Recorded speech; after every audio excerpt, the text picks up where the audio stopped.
네, 안녕하세요. 3월 20일 목요일 짱목과 말씀수다의 시간입니다. 오늘 주신 하나님의 말씀은 창세기 29장 1절에서 8절의 말씀인데요. 하나님 말씀을 보시겠습니다. 창세기 29장. 야곱이 길을 떠나 동방 사람의 땅에 이르러 본즉 들에 우물이 있고 그 곁에 양새떼가 누워 있으니 이는 목자들이 그 우물에서 양떼에게 물을 먹임이라. 큰 돌로 우물 아기를 덮었다가 모든 떼가 모이면 그들이 우물 아기에서 돌을 옮기고 그 양떼에게 물을 먹이고는 우물 아기 그 자리에 다시 그 돌을 덮더라. 야곱이 그들에게 이르되 내 형제 어디서 왔느냐? 그들이 이르되 하란에서 왔노라. 야곱이 그들에게 이르되 너희가 나홀의 손자 라반을 아느냐? 그들이 이르되 아노라. 야곱이 그들에게 이르되 그가 평안하냐? 이르되 평안하니라. 그의 딸 라헬이 지금 양을 몰고 오느니라. 야곱이 이르되 해가 아직 높은즉 가축 모일 때가 아니니 양에게 물을 먹이고 가서 풀을 뜯게 하라. 그들이 이르되 우리가 그리하지 못하겠노라. 때가 다 모이고 목자들이 우물 아기에서 돌을 옮겨야 우리가 양에게 물을 먹이느니라. 네, 오늘 말씀을 보게 되면 우리가 지난번에 본 것처럼 결국 야곱이 이제 가족들을 떠나서 외삼촌 라반의 집 그곳으로 이제 가게 되는 장면입니다. 그래서 그곳에서 마침내 이제 목적지에 도착을 했는데 뭐 당연히 당시에는 지도 같은 게 없으니 야곱이 그 한 번도 방문한 적이 없는 곳을 찾아다니는 것이 굉장히 어려울 겁니다. 지금 뭐 청년들도 이 말씀 수다를 듣고 있다는데 청년들은 이해가 안 될 거예요. 저희가 어렸을 때만 해도 뭐 어린 게 아니라 젊은 청년일 때만 해도 내비 같은 게 없어서 그냥 지도를 보고 다녔고 지도를 통해서 세계 여행도 했는데 지금은 이제 뭐 상상할 수 없을 정도의 스마트폰을 통해서 이제 뭐 숙소까지 비행기까지 한 번에 다 해결이 되잖아요. 근데 예전엔 그렇지 않았어요. 그래서 가다가 차를 타고 가다가 물어보고 또 들어가 가지고 잠을 잘 때가 있는지 가서 다시 한번 그 숙소에 가서도 물어보고 뭐 이러면서 돌아다니면서 여행을 했던 기억이 있습니다. 아마 이 야곱도 그러한 상황이었을 거라고 보여지고 결국은 이제 그러다가 마치 우물 근처에 있던 사람들이 모여 있는 것을 보고 그리고 이제 그곳에 가게 되죠. 그곳에서 그는 이제 외삼촌 라반을 알고 있는 사람들을 이제 만나게 됩니다. 근데 놀랍게도 그때 이제 그 상황에서 라반의 딸 라헬이 양에게 이제 어떻든 물을 주기 위해서 그곳으로 오게 되는 장면을 우리가 오늘 말씀을 통해서 보게 됩니다. 어떻게 이럴 수 있을까?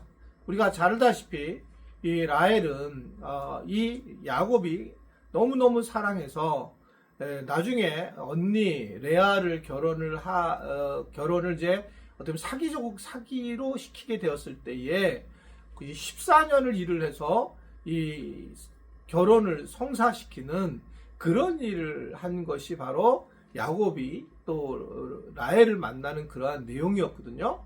그런데 이제 우연히 이렇게 만나게 되는 놀라운 일들을 보게 됩니다. 이제 우리가 살면서 여러 일들을 경험하게 되고 또 결혼도 하게 되고 또 서로 이렇게 만남을 갖게 될 때에 이것이 우연이라고 생각하는 경우도 많지만 사실은 이러한 만남을 통해서 하나님께서 일하신다라고 분명히 우리가 생각을 하셔야 되고 그러한 생각을 가지고 사는 것이 어떻게 보면 바른 신앙이다 저는 그렇게 생각하고 있어요. 그래서 이제 어떤 목회자를 만나는가 이것도 굉장히 중요하죠. 뭐 매일 정치적으로 뭐 광화문에 가서 만약에 교회가 방향을 정해서 가는 사람들이면 교인들이 그냥 그렇게 다녀야 될 수밖에 없는 상황이 되고 또는 뭐 자기 교회만 알고 자기 교회만 막 성장시키게 된다면 또 그렇게 우리가 살아갈 수밖에 없고 그렇지만 그러나 또 이제 선교적인 그런 교회 미셔널 처치 같이 가는 교회들은 또 그렇게 진행하는데 내 인생이 그렇게 바뀌는 거죠. 내가 뭐 발칸도 가보게 되고 내가 아프리카도 가보게 되고 이렇게 되는 이유는 만났기 때문에 가능한 일이다. 그래서 우리가 누구를 만날 때에 그 만남에 대해서 우리가 깊이 생각을 해야 되고 또 기도해야 된다라고 말씀을 드렸어요. 그리고 만남을 통해서 하나님께서 축복을 하시기도 하고 만남을 통해서 또한 시험을 주는 경우도 많이 있잖아요. 그러니까 교회 안에서도 누구를 만나느냐가 정말 중요한 인생의 가치라고 그렇게 생각할 수 있습니다. 우연히 만난 것처럼 보이지만 하나님의 인도하심이 분명히 있었다라고 하는 것을 이 라헬의 만남을 통해서 볼 수가 있어요. 또 하나는 오늘 말씀을 보면 야곱이 이제 자기에게 물을 먹이고 좀 풀을 뜯게 해달라라고 그렇게 했을 때에 그때에 아마 이 야곱은 이런 경험이 있었는데 그 당시에 있었던 이 목축에 대해서 게으르다라고 그렇게 생각을 했던 것 같습니다.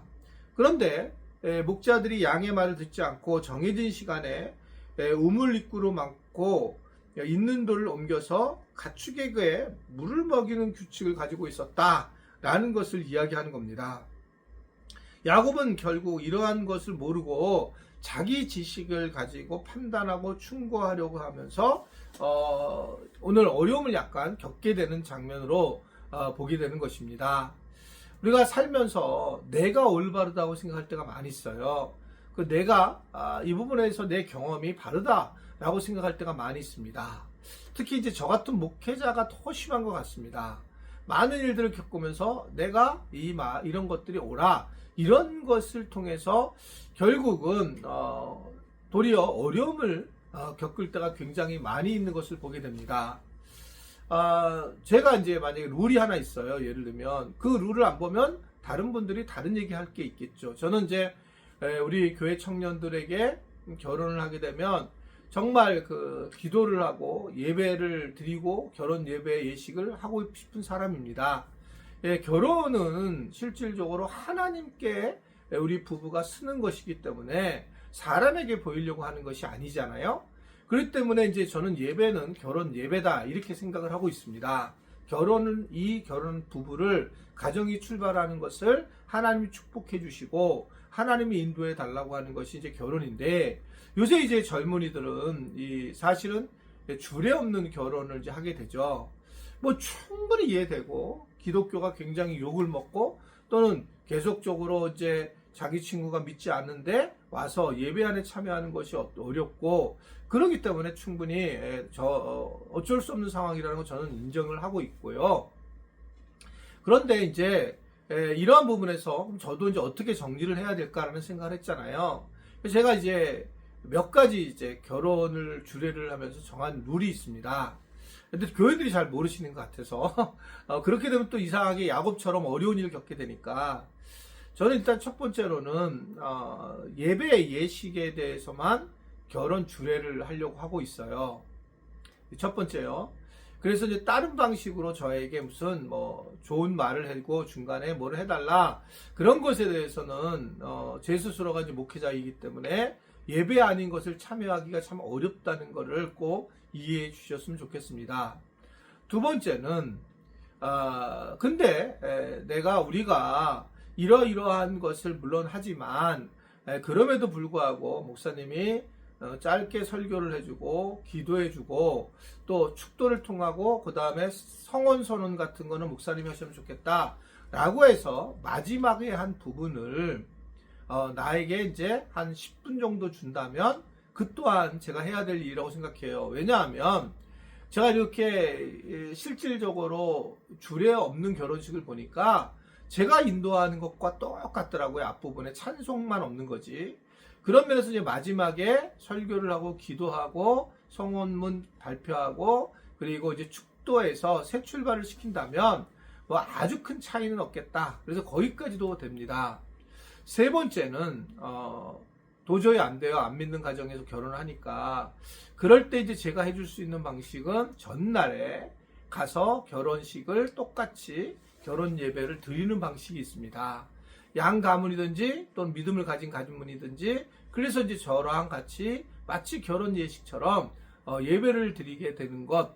저희 교회에서 그렇게 한번 우리 청년 부부를 했는데 제 개인적으로는 참 마음이 좋았어요. 거기서 이제 서로 성원문도 하고 그렇게 이야기를 나누고 설교를 하고 가정예배처럼 그렇게 드리고 난 다음에 그 다음에 주일낮은 뭐 본인들이 원하는 방식으로 택하는 세 번째 방식이 있다. 이렇게 볼 수가 있습니다. 또 이제 이 기회에 제가 분명히 말씀드리는 것은 예전에는 제가 뭐 교회가 재정적으로도 어렵고 제가 또 사례비 받는 것도 없고 뭐 이런 적게 받고 이런 뭐 쓰면서 이제 그 결혼 예식에 대해서 제가 주시면 받았었어요. 그리고 좋은데 쓰겠다 이렇게 생각했는데 지금은 제 마음에 굉장히 어려움이 있어서 한 1년 전인가? 이제 2년 됐는데 때부터는 이제 사례를 받지 않습니다. 결혼에 대해서 축하를 해주고 싶고 그렇지 이것에 대해서 뭐 사례를 주는 것에 대해서 제가 이제 받지를 않고 있어요. 저는 그렇습니다만 뭐 다른 만약에 부목사님들이나 이런 분들은 좀 다른 입장이라고 보여져요. 그래서 이런 부분들을 잘 이해해 주시고 그랬으면 좋겠다. 오늘 길어서 여기까지 하도록 그렇게 하겠습니다. 기도하겠습니다. 우리가 야곱처럼 함부로 판단하거나 함부로 우리가 자기 생각을 가지고 그렇게 정리하지 않도록 그래서 우리가 함부로 이런 것을 우리가 마음껏 판단해서 그래서 잘못된 삶을 살지 않도록 저희들을 붙들어 주시고 좀 더 깊이 생각하는 우리 모두가 되도록 도와 주옵소서.